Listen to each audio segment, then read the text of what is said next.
Pero masayahin kayo tayo, kahit na ganyan ang kalagayan nyo. Wala ka lang pera. Maglulupot pa. Nanalig ka ka doon. Oo. Wala problema mo. Ayan. BIM Bigas on Wheels. Gusto na po kayo? Ito, mabuti pa. Mabuti naman. Ano po pangalan nyo? Lakas pa. Merilio. Ilang taon na po kayo? 60. Ito lang kayo madalas sa Blooming Tree umiikot. Wala kayo ibang lugar na pinupuntahan. Wala. Anong oras kayo lumalabas sa bahay nyo? Alas 4 na. Alas 4 na madaling araw hanggang alas 5. Oo. Pag madilim, uwi na.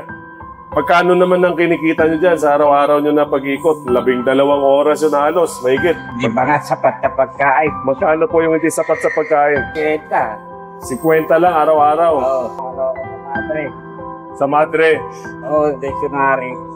Sa Missionaries of Charity. Yung sa Tayuman, pumupunta kayo doon. Oo. Buhay pa po yung asawa ninyo. Oo, buhay pa. Tapos sa mga anak nyo, Maunlat naman. Nakatapos ang pag-aaral sa Bicol. sa Bicol sila nakatapos. Hindi na kayo umuwi sa Bicol. Uwi ako. Nagkapas lang. Pagkapasko lang. So, paghapon kayo sakali, paano yung pangkain nyo? Di minsan, nandito lahat ng mga kapatid ko.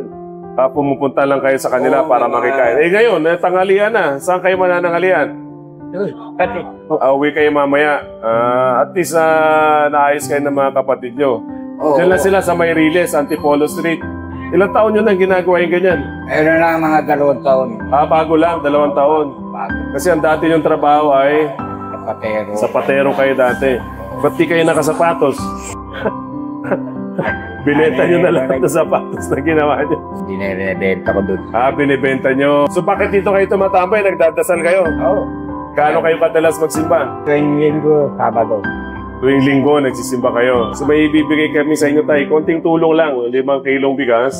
Yun ang turo. Konting pagkain, ha? Yun ang turo sa akin ng matri ng... Ikaw lagi magsimba. Wala na ba ibang tutulong sa atin? Si Lord Dak, ha? Oo. So may ibibigay po kami sa inyo. Ano lang yan, konting tulong lang. Pero kay Lord tayo magpapasalamat, ha? Class. 5 kilong bigas, konting pangkain, ha? Kami biyaya. Basta may biyaya. Yan ang importante, may biyaya. Ano po? Oo. Pero masayahin kayo tayo, kahit na ganyan ang kalagayan nyo. Wala ka lang pera. Maglulupot ka. Kayo, tama yun. Wala ka na ng pera. Nagmumukmuk pa. Ang galing, ano? Nanalig ka ka doon. Oo. Wala problema mo. Ayan. Ayan, si Divine Mercy, ha?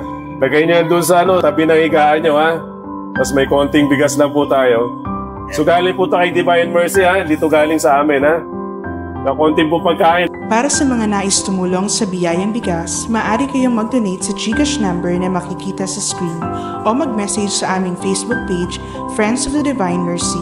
Anumang halaga, malaki man o maliit, ay lubos naming pinasasalamatan at nagbibigay ng pag-asa sa mga nangangailangan.